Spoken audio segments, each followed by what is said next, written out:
No one who has ever seen a B-2 bomber, whether on the ground or in the air, can ever forget it. The subsonic aircraft, officially known as Northrop B-2 Spirit, is best known for its distinctive shape, a flying wing designed to elude enemy radar and deliver conventional or even nuclear weapons deep into enemy territory. Thus, this stealth bomber with a bat-like shape can strike terror anytime it appears in the sky, that is, if you can even spot it. But the US is retiring its B-2 bomber fleet, which has been at the core of its air force since the 1990s. As the new B-21 Raider, as their flagship bomber, is introduced, the 19 B-2s still in service will be phased out over the next 10 years, concluding in the 2030s. The B-2's place in history is firmly established, but its story may not be over. In fact, an entirely new chapter could just be beginning, thanks to American generosity.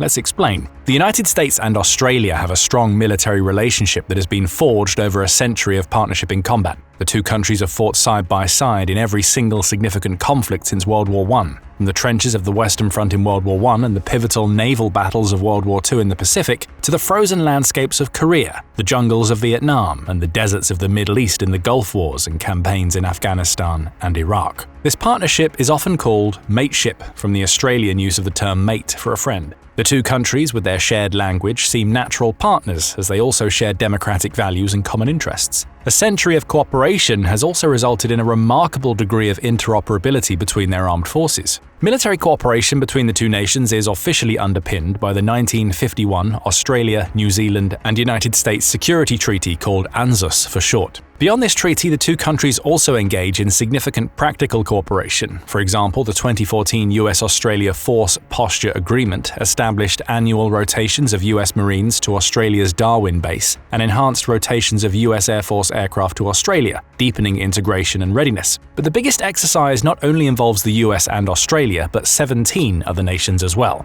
Exercise Talisman Sabre is a biennial, large-scale military exercise involving tens of thousands of personnel from both countries and other international partners including Canada, Fiji, France, Germany, India, Indonesia, Japan, the Netherlands, New Zealand, Norway, Papua New Guinea, the Philippines, Republic of Korea, Singapore, Thailand, Tonga, and the United Kingdom. These exercises demonstrate and support interoperability, ensuring that these allied defense forces can seamlessly work together across a wide array of potential security concerns. These treaties and integration, plus Australia's geographic position, make it an indispensable US ally in the Indo-Pacific. Located at the crossroads between the Indian and Pacific Oceans, Australia's strategic geography provides the United States with crucial leverage in the region. While Australian defense strategy is to be increasingly self-reliant in its immediate neighborhood, it's significantly strengthened by privileged access to US intelligence, defense science, weaponry, and military logistics support. Australia prioritizes its region, where it builds common ground with other countries, especially smaller Pacific Island nations, and advocates for a rules-based international order. While it has traditionally focused on the Pacific in recent years, Australia has embraced an active policy of looking west to the Indian Ocean, especially considering the increasing threat from China in the north.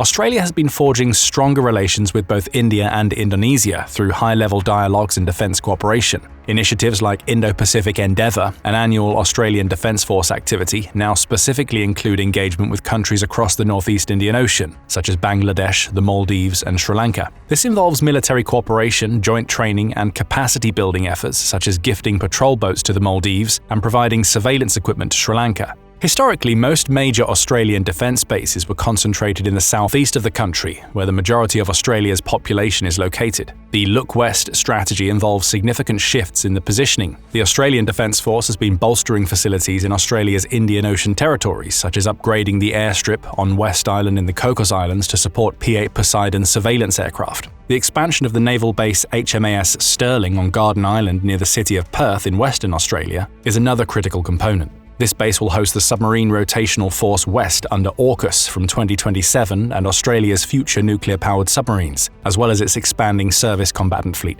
This positions Western Australia as a key projection hub for Australia and its allies into the Indian Ocean. The Royal Australian Air Force, or RAAF, is a small but modern and capable fighting force, operating a diverse fleet of advanced aircraft. Its combat aircraft inventory includes 72 Lockheed Martin F-35A Lightning II stealth multi-role fighters and 24 Boeing FA-18F Super Hornet strike fighter aircraft. For airborne early warning and control and electronic warfare, the RAAF employs 6 Boeing E-7A wedge-tail aircraft and 12 Boeing EA-18G Growler electronic warfare aircraft. Maritime patrol and anti-submarine warfare are handled by 12 Boeing P-8A Poseidon aircraft, with more on order. The RAAF also operates various transport, tanker, and training aircraft, including C-17 Globemasters, C-130J Hercules, and Airbus KC-30A multi-role tanker transports. But what the Australian Air Force currently lacks is a dedicated, long-range, strategic strike platform capable of projecting power deep into contested zones, which is a gap that could be filled by the B-2 Spirit stealth bomber.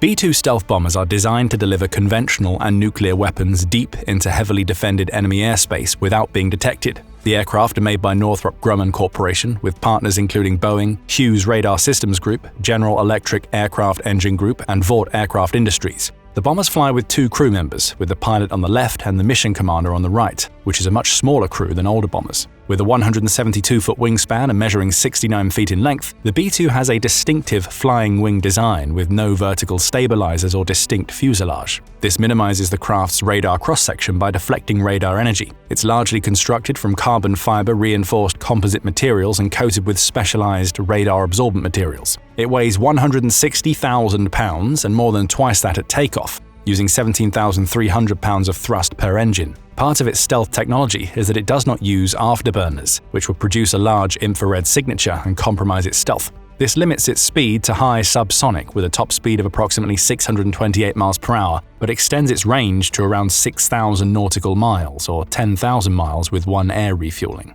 The B-2 carries 40,000 pounds of munitions in 2 internal weapons bays, which contributes to its stealth profile. Compatible nuclear weapons include B-61 tactical nuclear bombs and B-83 strategic nuclear bombs. B-2 fighters in Australian hands could represent a major deterrent for China, which has taken an increasingly aggressive posture in the Indo-Pacific.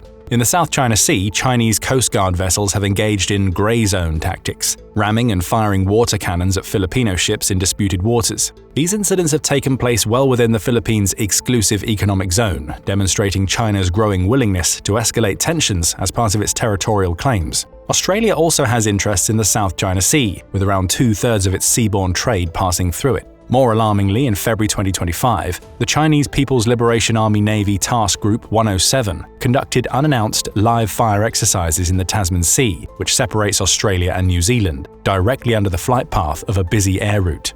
This naval task group, which includes a Type 055 stealth guided missile destroyer, a Type 054A guided missile frigate, and a replenishment ship, traversed along Australia's eastern coast for 10 days before initiating the exercises. This display of blue water capability, far from China's shores, was widely interpreted as a shot across the bow. It was meant to send a clear signal that China's military forces could potentially cut off vital air and sea links to Australia and New Zealand at any time. Earlier that same month, the Chinese fighter pilot released flares near an Australian maritime patrol aircraft over the South China Sea, an act Australia labelled unsafe and unprofessional. These actions are part of a broader pattern of Beijing's efforts to normalize its military presence throughout the Pacific and challenge the existing strategic order. But China is not only trying to show an iron fist, but a velvet glove as well. China has been making overtures to Pacific Island nations, often characterized by a mix of diplomatic engagement, economic incentives, and subtle security arrangements. This is seen by Australia and its allies as a deliberate strategy to undermine their long-standing relationships and reshape the regional order in Beijing's favor. In recent years, China has positioned itself as a major provider of infrastructure funding for projects such as roads and ports as part of its Belt and Road Initiative.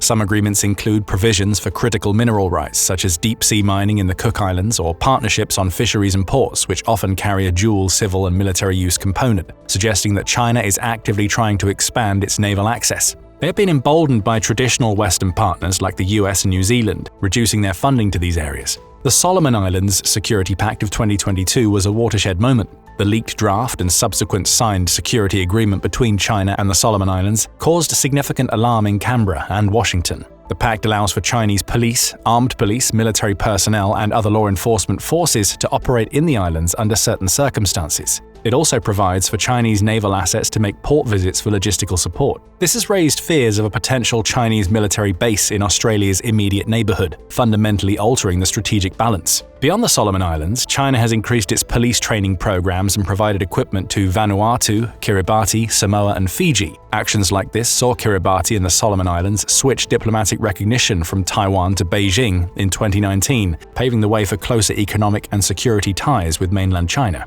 These approaches underscore the urgent need for Australia and its allies to enhance their deterrence capabilities and collective responses in the region. And a fleet of B-2s operating from a base in northern Australia would represent a strategic deterrence of unprecedented strength. From Australia, the B-2 with its stealth capabilities can reach virtually any target in the Indo-Pacific within hours. This threat would force Beijing to contend with potential multiple axes of attack, not only from US bases to its north and east, but also from Australian bases in the south. This would make aggressive action significantly riskier and more complex for China. It would also compel China to divert substantial air and missile defenses to its southern and southeastern flanks, diluting its ability to concentrate forces elsewhere. This approach would align perfectly with Australia's 2024 National Defence Strategy, which explicitly calls for enhanced long-range strike capabilities. Being able to place this kind of pressure on China is critical as the Taiwan issue continues. Concerns are mounting among US and allied officials that China is preparing for a military invasion of Taiwan. Defense Secretary Pete Hegseth has publicly warned that China is an imminent threat and that deterring Beijing is the Pentagon's top regional priority, citing China's historic military buildup and active rehearsals for a Taiwan invasion. While the United States officially adheres to a One China policy and does not diplomatically recognize Taiwan, it maintains a robust, unofficial relationship. The US has increasingly ramped up its military presence in the South China Sea, emphasizing a peace through strength strategy, aimed at deterring aggression while not seeking war or regime change. Nevertheless, Chinese military action against Taiwan would undoubtedly trigger a significant and likely forceful response from the United States and its allies, potentially drawing the region into a major conflict. In addition to its strategic importance, transferring the B-2 fleet could also offer potential financial benefits for both the US and Australia. Each bomber originally cost over $2 billion to develop and build, a significant investment to send to the boneyard at Davis-Monthan Air Force Base, where the US would have to bear the cost of decommissioning. Transferring these assets to an ally like Australia, even free of charge, would be a more cost-effective option for the US. But free isn't always free. For Australia, acquiring the B-2s even without charge would be expensive. Each B-2 bomber costs approximately $40 million annually to maintain, a significant commitment for any air force. This figure covers the highly specialized upkeep required for the B-2's unique stealth coatings and complex systems. Training RAAF pilots and ground crews for the B-2s would also be a considerable undertaking, requiring extensive and highly specialized programs. Additionally, the cost of training pilots for a highly complex strategic stealth bomber like the B-2 would be significant as well. However, this investment would not only enable Australia to operate the B-2 fleet, but also provide invaluable lessons and skills that will be critical for future next-generation strike capabilities. The existing deep interoperability and joint training exercises between the US and Australian air forces would help facilitate this transition. The regular conduct of joint air operations during these exercises means that RAAF and USAF personnel are already accustomed to working together, sharing procedures and integrating their air assets. Joint training scenarios could be developed to specifically prepare Australian air crews for B-2 operations, leveraging the US Air Force's extensive experience with the platform. The integration of B-2 stealth bombers into Australia's defense capabilities would undoubtedly force a significant shift in China's defense strategy. It would compel Beijing to redirect air and missile defenses to cover its southern and southeastern flanks, which are currently less exposed to deep strike threats from stealth assets. This reallocation of resources would inherently dilute China's ability to concentrate forces and advanced defensive systems in other areas of strategic importance, such as the Taiwan Strait or the South China Sea. Furthermore, the presence of a stealth bomber fleet in Australia would complicate China's long-term military planning and force it to invest even more heavily in advanced counter-stealth technologies and robust early warning systems across a wider geographic area. The recent reports of China developing flying-wing stealth aircraft, potentially incorporating stolen B-2 secrets, underscore Beijing's awareness of the strategic advantage conferred by stealth technology and its determination to counter it. The operational deployment of B-2s by Australia would accelerate this arms race, but crucially, it would do so with a proven, battle-tested platform already in the hands of a key US ally. Beyond the immediate strategic impact, transferring the B-2s to Australia would also serve as a crucial stepping stone for the RAAF's future strategic air power aspirations, particularly its long-term interest in the B-21 Raider. The B-21 Raider is the US Air Force's next-generation stealth bomber, currently in production and slated to gradually replace the B-2 fleet by 2040. Australian defence experts and think tanks have already identified the B-21 Raider as a potential long-term solution for Australia's strategic strike requirements, offering a faster and more flexible option compared to the nuclear submarines envisioned under the AUKUS agreement. Reports suggest that Australia could seek access to the B-21 and propose collaboration with the United States, including the potential for operating B-21s on rotation from Australian military facilities. By gifting the B-2 fleet to Australia, the US would facilitate an invaluable learning curve for the RAAF. Operating and maintaining the highly complex B-2s will provide Australian Air Force personnel with first-hand experience in managing and deploying advanced stealth platforms, developing the necessary doctrine, logistics, and human capital for such capabilities. This experience would be directly transferable to the B-21 Raider, ensuring that the RAAF is well prepared to integrate and effectively operate the next-generation bomber when it becomes available in the 2040 timeframe.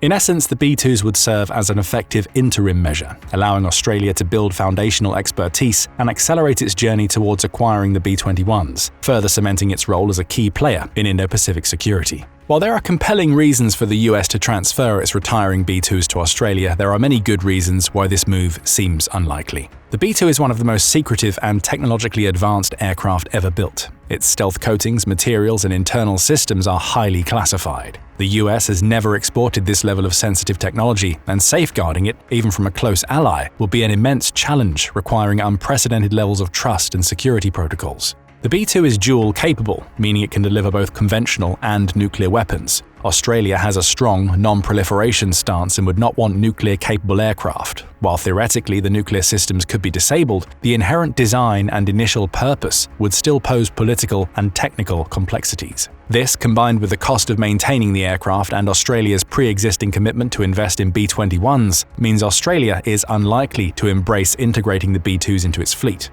Plus, the US is unlikely to declassify the technology for sharing, even for a close and trusted ally such as Australia. While the US and Australia will certainly continue to work together to ensure the security of the Indo-Pacific region, that cooperation is likely to look very different. Thank you for watching, and for more insight into the B-2 bomber, watch our video on how this amazing piece of machinery looks in action. And be sure to subscribe to our channel, The Military Show.